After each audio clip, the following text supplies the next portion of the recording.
Okay, so hi everyone, welcome you to this new YouTube channel where we shall be learning physics.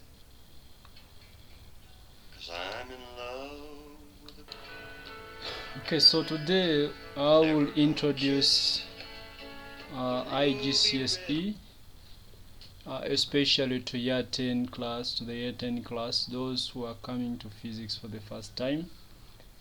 IGCSE in some schools it is called year 10, or in other schools they call it grade 9. So I want to introduce IGCSE to you, those of you who have decided or chosen to study physics. You're going to find this subject interesting, and I know you will enjoy it. You will enjoy it with me. For now, I want us to introduce general physics, because your teacher must have told you that general physics is actually the first unit that you have to study in IGCSE, that is either in year 10 or year 9. The physics we are going to study is called Physics 06 to 5, IGCSE Physics 0 to 5. And the unit I want us to start with is general physics. There are so many subunits under general physics, but basically I want us to start with the unit of length and time. Many of us know what time is. Some people define time as the duration of events to take place. Some people define time as, there are so many definitions of time that I don't want to go into, but for today I want us to discuss how to measure time. When somebody talks about time, the first thing which comes into your mind is to look at your watch or to look at the clock, implying that time can be measured using most especially two devices, a watch and a clock. In a physics laboratory, you may not find there an ordinary watch, you may not find there an ordinary clock, but you'll find there a stop clock, you may find there a stop clock, you might find there a stopwatch. So here with me I have showed you the most common stopwatch you'll find in the physics laboratory, and this is a picture of the most common stop clock that you may find in a physics laboratory. So in most cases, depending on the accuracy to which a reading is to be taken, you may choose either a stopwatch or a stop clock. In most cases, a stopwatch is used because most stopwatches measure values to an accuracy of about 0.00, I think it is 0.01 second, as opposed to most stop clocks which measure values to at least 0.1 second. So depending on the degree of accuracy, in most cases people would prefer to measure time in the laboratory using a stopwatch rather than a stop clock. But of course, stopwatches, just like stop clocks, will come in several designs serving the same purpose, of course. However, just like I have mentioned, depending on the degree of accuracy a measured value is required. One person may choose a stopwatch, or another one may choose a stop clock. Maybe to dwell much on the stopwatch because it is more convenient for most students at school to use for measuring time. Normally, most stopwatches, when reset to 0, they display 0, 0, and 2 dots, then 0, 0, and then some small zeros which are beyond the last 2 zeros. These ones are always smaller than, so this would be the display of a stopwatch on when reset to 0. In most cases, the first column, the reading of the first column is normally in minutes, then the reading of the second column is normally in seconds, and the reading of the last column is normally 1/100 of a second. That is 100th of a second. Maybe to fully understand this, let me use the upper part of my whiteboard to display a reading. For example, a reading displayed as 20, maybe 02, and then you find this is 46. A stopwatch displaying 20:02:46. This would mean it is displaying 20 minutes, 2 seconds, and 46 of 1/100 of a second. That means this stopwatch, the reading of the stopwatch will therefore be 20 minutes, which can be converted into seconds by multiplying it by 60, and this could be added to 02 seconds, and this could be added to 1/100 of a second, of 1/100 of a second. So we multiply 1/100 times 46, and this would give us the total time in seconds. So you can press your calculator and verify that. But how do we use a stopwatch? To use a stopwatch, the first thing you need to do is to reset to 0, especially if you're not very conversant with using addition of time. It's better you reset it to 0 and start using it without displaying anything. After resetting the stopwatch to 0, you would prefer to start the stopwatch when the event starts and stop the stopwatch when the event stops. The same thing applies to the stop clock. After taking the time for that experiment, it is better to reset the stopwatch again to 0, and then you repeat the experiment, say 3 times, it can even be 4 times, in order to be able to obtain an average value. So repeating the experiment helps you to have a fair test, so that you can obtain a reliable value, which can be an average value of all the 3 values of time that you have measured. Take for instance, a student measures the time for an object to fall to be 1.2. I don't know how the distance it will be falling from. 1.2 seconds, 20, using a stopwatch which measures 2 decimal places. So measures the time as 1.20. He repeats the experiment and measures the same for the same experiment. This time he discovers that the time is 1.10 seconds. Repeating the same experiment, the student discovers that this time the third value is actually maybe 1.15 seconds. So by repeating the experiment 3 times, this student is trying to obtain a fair test. And you notice that these values are not so far away from each other, so we can say that they are approximately precise. However, the best value of these 3 values would be the average value of them. So when you are taking measurements involving time, it is not advisable to take the measurement just once and you say that for sure this is the final measured value and therefore it should be acceptable.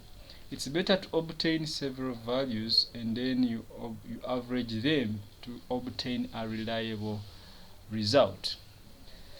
Okay, so you can find the average here, the average value of these 3, where you add the 3 divide by you add the 3 values and then divide by 3. The average value will actually be will be the best value of time for such an experiment. So, how did I spell average? This is a wrong spelling for average. You can spell it correctly, average. The A comes before G. The units of time that we have always used are seconds. Seconds, we are very much familiar with the seconds, but of course there are other units. These are not SI units, but there are other units, and these include the minute. You know 1 minute has 60 seconds.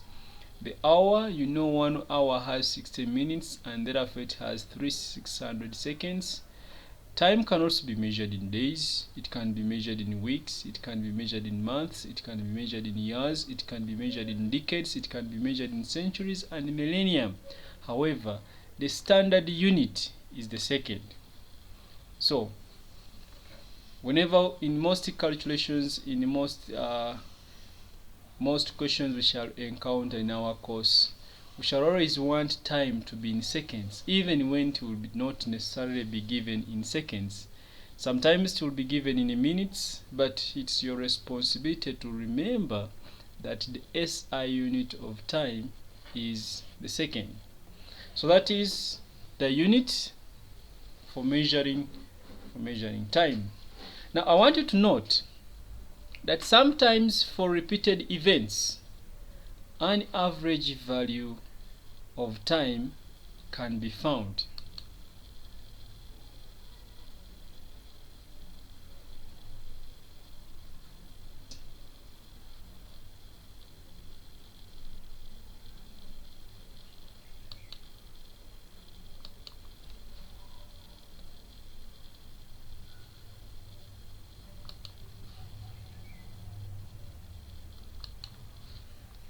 So sometimes for repeated events, an average value of time can be found, especially by measuring a given number of repeats, then dividing the recorded time by the number of repeats. What I talk about, what I mean by repeats is like if an event repeats itself, then you can measure the time for a given number of cycles or a given number of repeats. A good example is a simple pendulum. What do we mean by a simple pendulum? Maybe let me show you this what I mean by a simple pendulum. You can look here.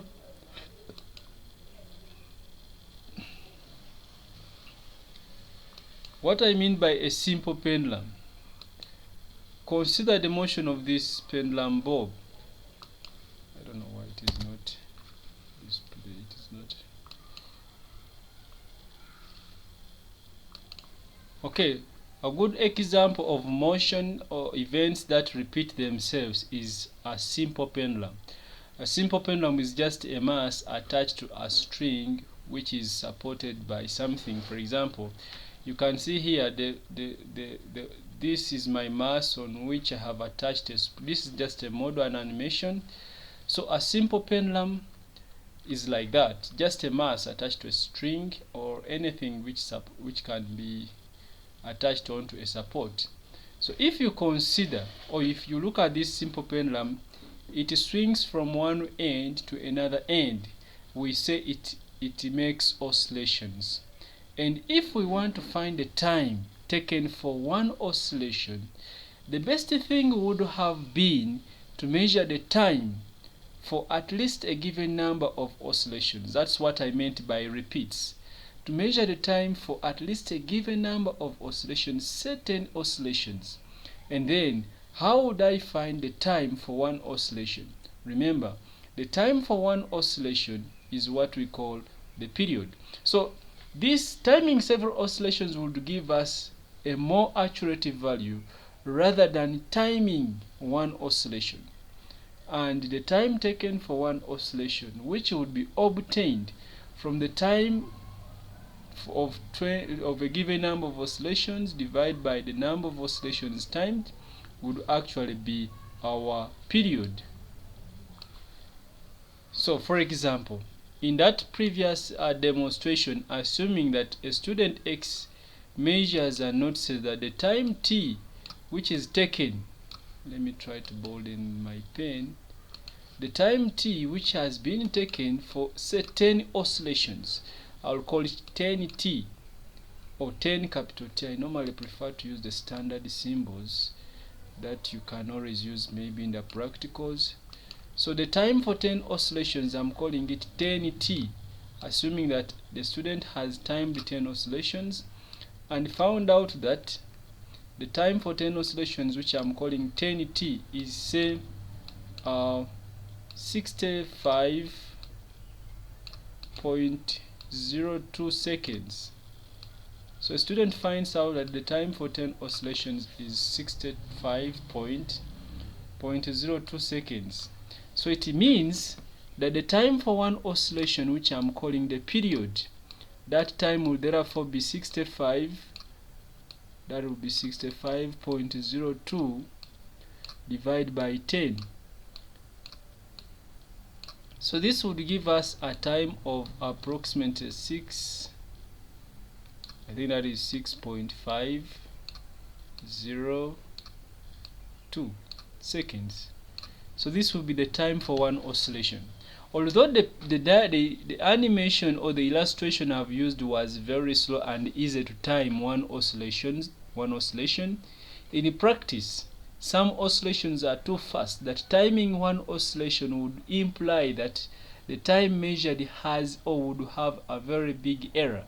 Therefore, the best thing would be timing several oscillations, because timing several oscillations would mean, of course, the same reaction error or almost the same reaction error that is involved when you are timing one oscillation would be the same reaction error that would be approximately or close to the same reaction error that would be involved when you time many oscillations.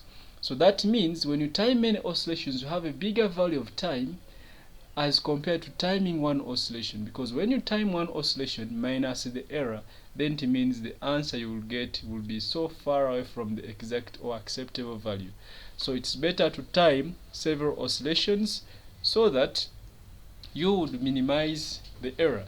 So note that the time for one complete oscillation is going to be the period.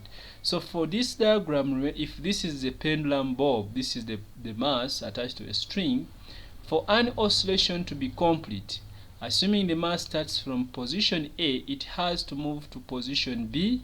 That will be half a cycle or half an oscillation, and it has to move from position B back to position A before we can say that we have one complete oscillation.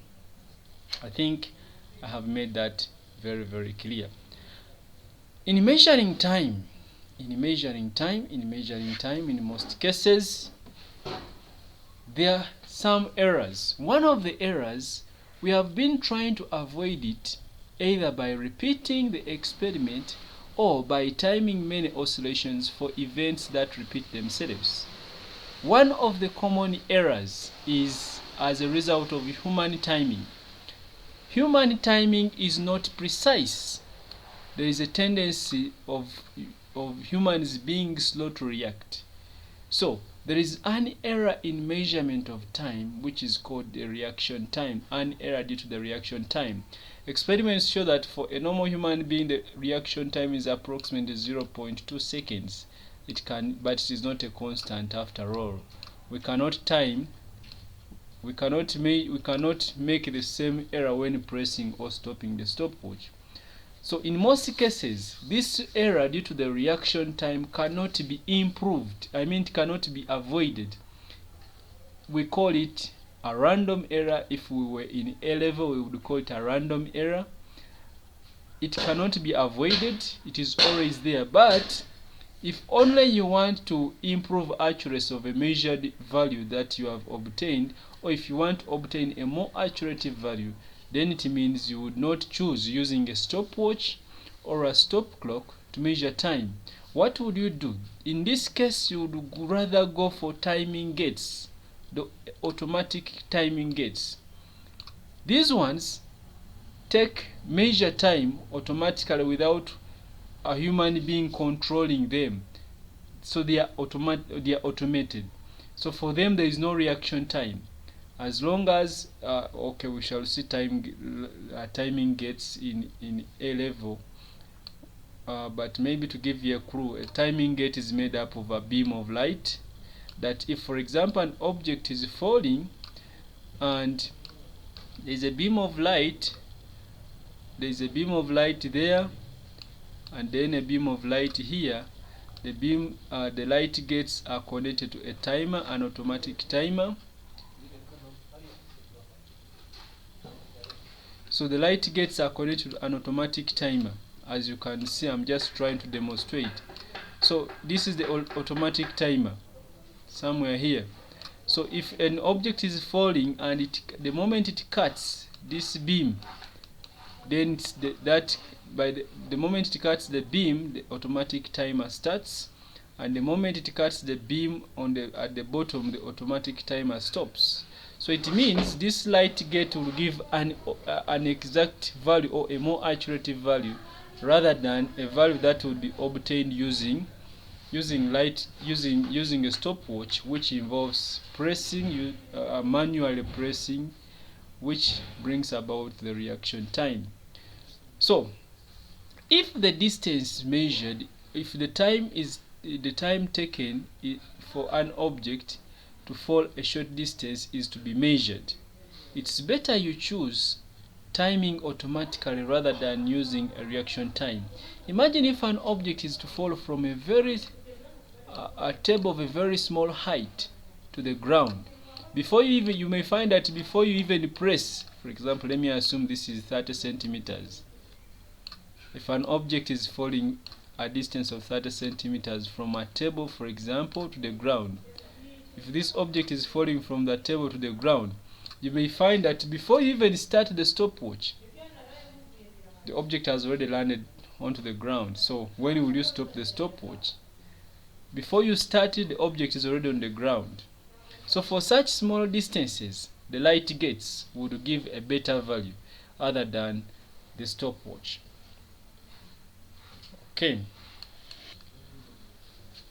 Okay, so we have seen measurement of time. I want us to very fast move to measurement of length. This will take us some time.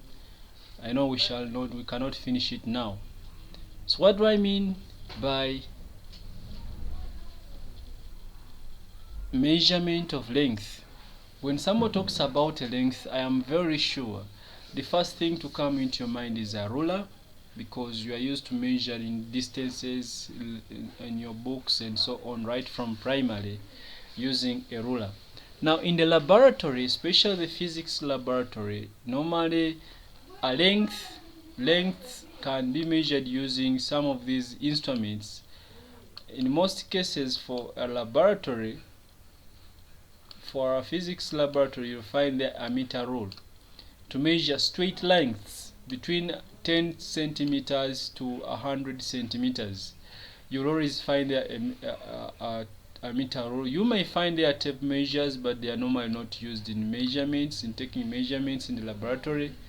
Other lengths can be measured using a trundle wheel, especially engineers measuring long distances, surveying land and so on. They would prefer to use a meter rule.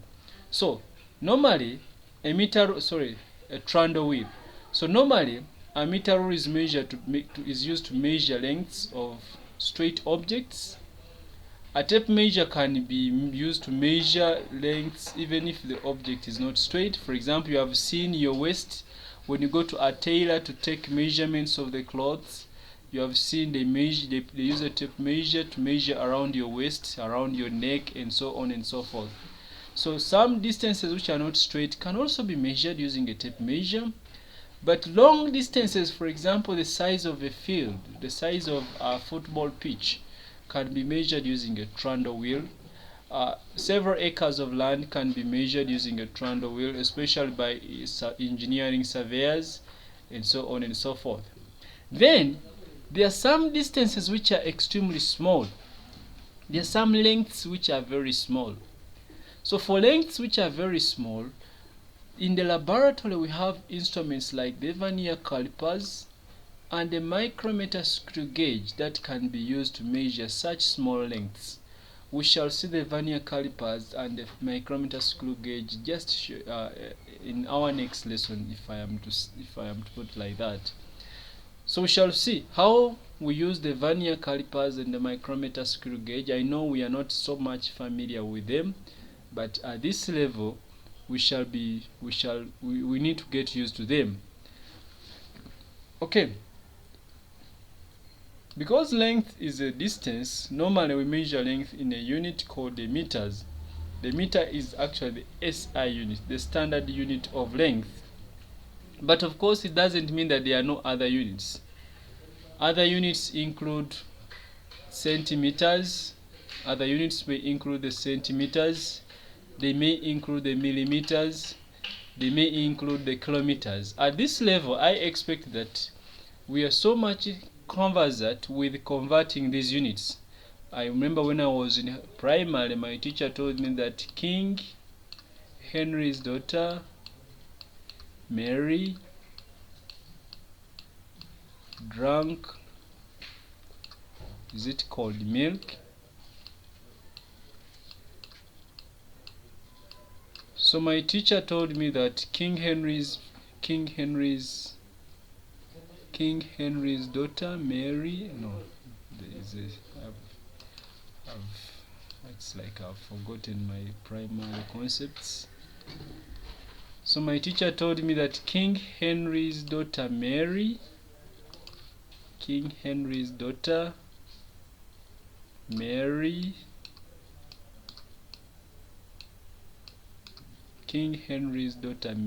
drank cold milk. That is, this is kilometers, hectometers, I think that is decameters, meters, decimeters, centimeters, millimeters, centimeters, decameters, meters, so decimeters, meters, decameters, hectometers, and kilometers, I think. So if I want to find how many meters are in 1 kilometer, I put under kilometer 1, then I put zeros until I reach meters. So it means there are 1,000 meters in 1 kilometer. Anyway, you know how best you can convert. I know you are very much familiar with converting the units, but whatever way you convert them, you should be able to convert from several other units to meters. You should also be able to convert from meters to any other unit.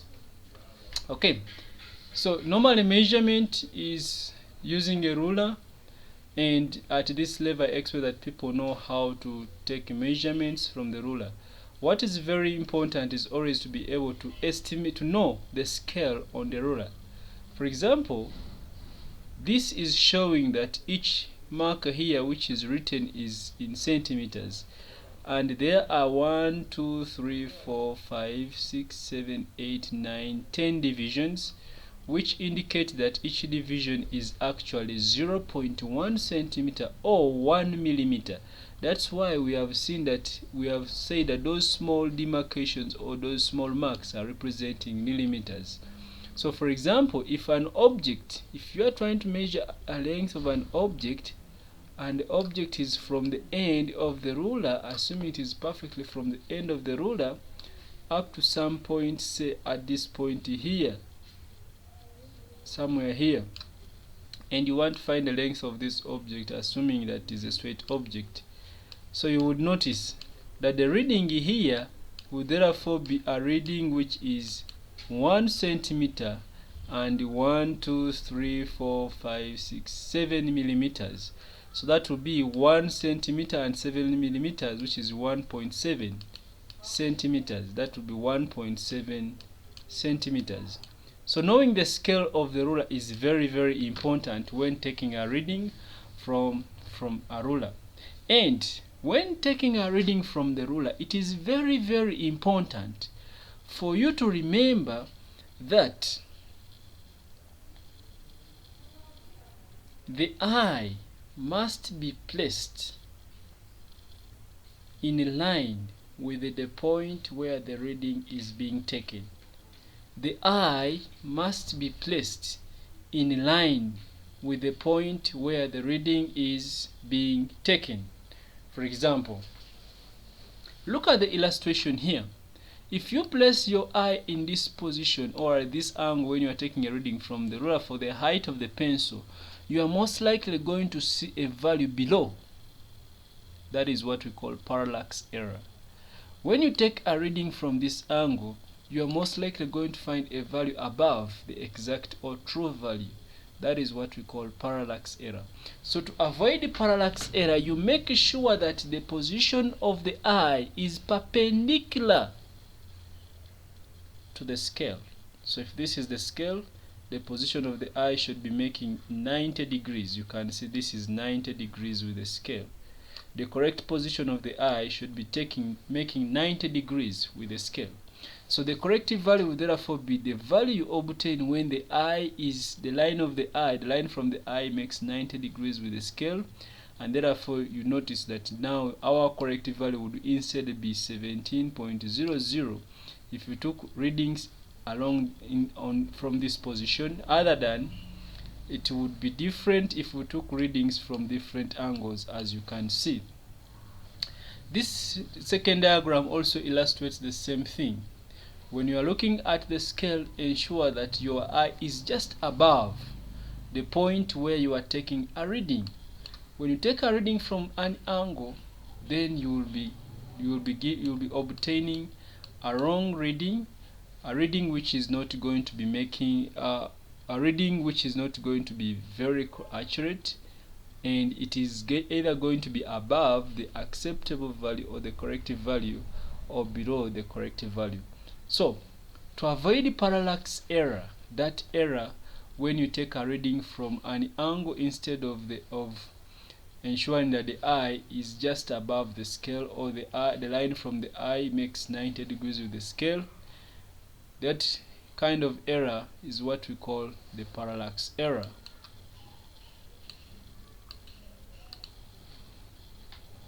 Okay, so if you have been following, you must have noticed that I have mentioned that we normally use a ruler to measure straight distances, and we use the other instruments that we could use to measure distances, which may not necessarily be straight. Could be a tape measure and a trundle wheel.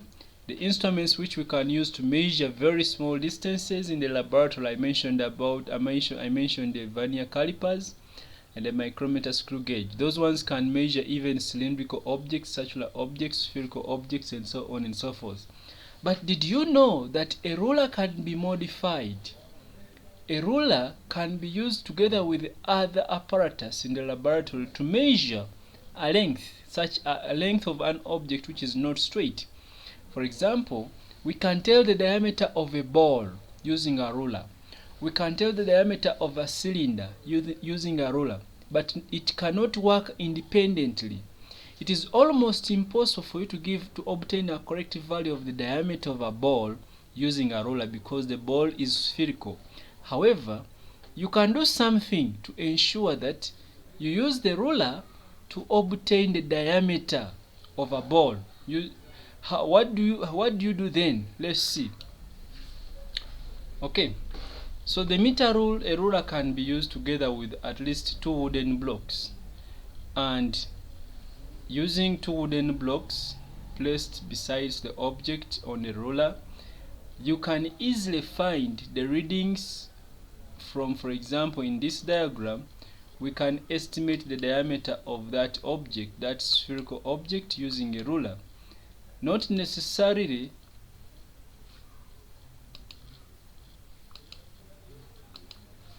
using a ruler independent of others, because the object is spherical. There is no way you will estimate this end without the aid of these blocks. There is no way you estimate the ends of the ball or the object without the aid of the blocks. So these blocks help you to avoid the parallax error. So you will instead take a reading along this line, along this edge of the block. For example, you take the reading there, I think it is 1.5. Then you take the reading here, it is 0. So it would mean that the diameter of this object is the distance between the two blocks. And for this particular case, this will be 1.5 centimeters. So it implies that we can actually use a ruler with the aid of 2 wooden blocks. It can even be set squares, for example in class, to find the diameter of an object, to find the diameter of a cylinder, So even when the object is not a straight object, it is cylindrical, it is spherical, we can use two wooden blocks, we can use set squares to find the diameter of such an object. But in most cases, we take measurements. We don't necessarily take measurements once. We normally prefer to take measurements more times and obtain the average but we shall see that later on. A simple example to help us understand this, let's consider 1, 2, 3, 4, 5 ball bearings. We want to measure, for example, the radius of just one, the radius of one ball bearing. So first of all, using two set squares, we can take the reading here. I think this is 1.9, sorry, 0.9, and this is 4.2. So the total distance is going to be 4.2 minus 0.9, 0.9. I don't know what that gives you. Can I have a calculator here? My mathematics is not good. Yours is better than mine, but it's okay. So 4.2 minus 0.9, that would give you, this is 1, 2, 3, 4, 5, 6, 7, 8, 9. This is 4.2, so this is going to give you 4.2 minus 0.9. This is going to give you 3.3. But remember, there are 1, 2, 3, 4, 5 balls. So to find the diameter of one ball, we shall divide this by 5. Dividing that by 5, divide by 5. That is going to be 0.66. 0.66. I don't know why it is hard for me to write this. So that is 0.66. Let me just clear it and write a better value, something that can be seen clearly. So this will be 0.66 after dividing by 5. But remember, we want the radius. Radius is diameter over 2. So we divide this by 2, and you will notice that therefore your radius will be 0.33. So we have used the ruler. We have been able to find the diameter of one ball. We have been able to find the radius of one ball using a ruler, but of course with the aid of set squares. Okay, so to sum this up, I want you to note very carefully in my conclusion that when using a ruler, ensure that, or you should be able to take a reading with an uncertainty of 0.5 millimeter. What do I mean by that? Sometimes, for example, if this set square was in between the division, for example somewhere here, then you would have estimated that to be 4.25. You estimate, as long as the value is between two divisions, then you should be able to estimate to at least 0.5 millimeter. This means half a millimeter. So you should be able to estimate a reading to an uncertainty of half a millimeter. We shall see uncertainties in more details when we reach A level and AS. You should also be aware of at least 3 possible errors. 1, the end of the ruler might be worn out. If the end of the ruler is worn out and you consider the end of the ruler as your origin, like we have considered here, if this part was worn out and you have considered the end to be your origin, then there will be an error. And in A level, we shall call that error a systematic error, that every time you take a measurement using the ruler, the same ruler which has a worn out edge, worn out end, you will be making the same error. So in every measurement, that error would be there. We call it a systematic error. It is always carried forward. It is always carried with the instrument. So you cannot avoid it unless you use a different instrument. However, you can improve a measurement even when the instrument has such an error. Instead of starting from 0, imagine, just assume that this block had been extended up somewhere 1 here, or at 10 centimeters, and you start from 10 centimeters other than starting from 0. Number 2, the calibration of the ruler. So the markings may not be very perfect. You may find that when you use one ruler to measure the length of an object X, you may get a different value if you measure the length for the same object using another ruler, meaning that the calibration of the meter rule may not be very perfect. So if you have a metallic ruler and a wooden ruler, you may find that the length of the object, like this one, may slightly vary. So the length of this object may vary if you measure the length using two different rulers, one metallic and one wooden. So that's what we call calibration. These marks here, those are what we call calibrations. And lastly would be parallax error. We have mentioned parallax error. If you take a reading from the ruler at several angles, then you are introducing what we call parallax error. And I have mentioned earlier on that if you want to avoid parallax error, ensure that the eye is in line with the mark. Ensure that the eye is in line with the mark from which the reading is being taken. In other words, ensure that the eye is perpendicular to the scale other than at several angles when you are taking a reading. So those are the 3 possible errors you are most likely going to encounter. 1, the edge of the rulers being worn out edges, wrong calibration, and parallax error. So due to wear at the edges, I have mentioned that it is normally advisable that you start from a certain value other than the 0 mark. So in this case, I was suggesting that maybe you can start from the 10 centimeter mark if you have a long ruler. But if you have a small ruler, you can even start at any value other than 0 because of the worn out edges. Okay, so that is enough for now. I want us to continue from there in our next lesson. Thank you for watching. Thank you for learning with me. Don't forget to subscribe. See you. I love you. Bye bye.